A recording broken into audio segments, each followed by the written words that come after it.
Welcome, listeners, to Drew's Weekly NXT, the Wood Brothers Wrestling podcast that breaks down this week's episode of the WWE Network's NXT.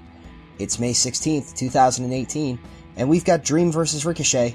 We've got Tomasso Ciampa and Candace Larae face-to-face on NXT television. We've got the Undisputed Era squaring off against the Bruiserweight Pete Dunne and the team of Oney Lorcan and Danny Burch in a stellar main event, and so much more. I'm Drew. Let's get it started. The show opens with Rebel Heart blaring through Full Sail University as the crowd gets on their feet for their hero, Johnny Gargano. The audience's hearts collectively break, however, as Blackheart himself, Tomasso Ciampa, takes to the ramp and the music cuts out.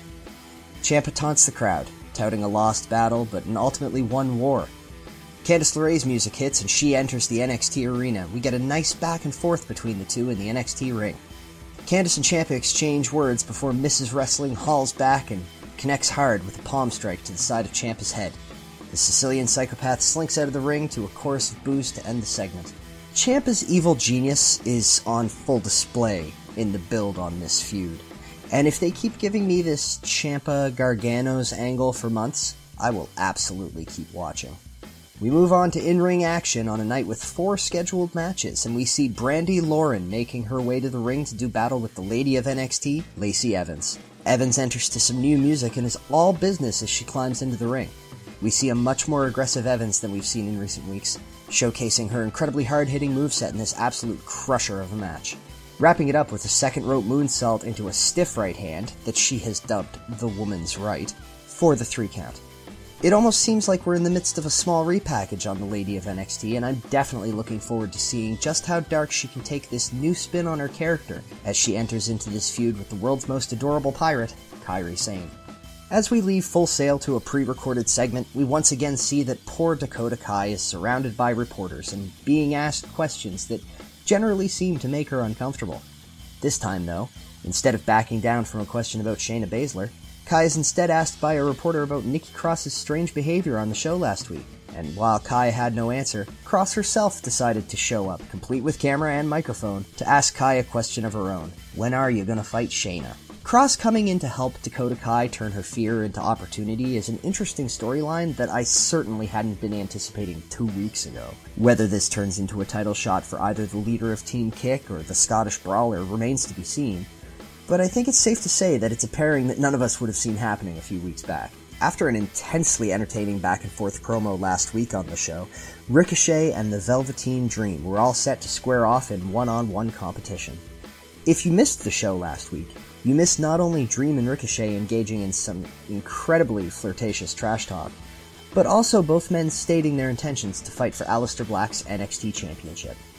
Black welcomed the challenge of either man earlier in the show, baiting the audience's anticipation for the clash of 2 of NXT's most charismatic superstars. This match, in so much as it was, exceeded what I had hoped to see between the two in a non-takeover bout, establishing a high pace early on. The men traded offense, and even taunts, throughout a heated exchange of one-upsmanship that truly embodied the anything you can do, I can do better spirit of their exchange from last week. I was so awestruck watching these 2 men compete that I missed the audible cue of the audience's reaction changing to a stiff boo when out of nowhere Lars Sullivan stormed into the ring and decimated both men, resulting in a no contest. Presumably, this will put Sullivan into line for Black's NXT Championship, but he'll have to go through both Ricochet and Dream again next week in a 2-on-1 handicap match to cement his #1 contendership. For the second time in 3 weeks, we get a taste of the finest Kona Reeves, and for the second time in 2 weeks, we have to watch poor Raul Mendoza play enhancement talent. The match was exactly what you'd expect, and though Mendoza had a very nice flurry of offense near the end, Reeves managed to put him down for the 3 count after a Hawaiian drop. Hopefully, in the coming weeks, we can start to see Reeves come into his own more as a performer and as his character, but it seems as though we'll just have to reserve judgment on the returning Reeves until after his real first feud. The show closes with a 6-man tag match main event, with the Undisputed Era squaring off against the team of Oney Lorcan and Danny Burch, alongside the WWE United Kingdom champion, Pete Dunne. In classic heel fashion, Roderick Strong teased starting the match against his new blood rival in the Bruiserweight, but immediately tagged Kyle O'Reilly into the match. The wrestling ability of all 6 of these men is noteworthy, and the match is incredibly entertaining to watch. Each of the 6 men have an opportunity to shine and really demonstrate their movesets and their skills, and the match truly embodies entertaining tag team television. With so many talented grapplers in one match, it was hard not to get distracted by the quality of the in-ring work as we dealt with near fall after near fall from both teams. Pete Dunne eventually eliminates himself and Adam Cole from the match with an absolutely brutal top rope assisted neckbreaker to the outside, leaving the 2 tag teams, O'Reilly and Strong, and Burch and Lorcan. The 2 teams exchanged blows, but on a misstep from Strong that saw him lift his knee into O'Reilly's jaw by accident, Burch and Lorcan took advantage of the shift in momentum and hit a wheelbarrow DDT on O'Reilly for the win. A surprise loss for the Undisputed Era that unquestionably puts Burch and Lorcan in line for a title shot down the road. So there you have it. Another week in the books for the WWE Network's NXT.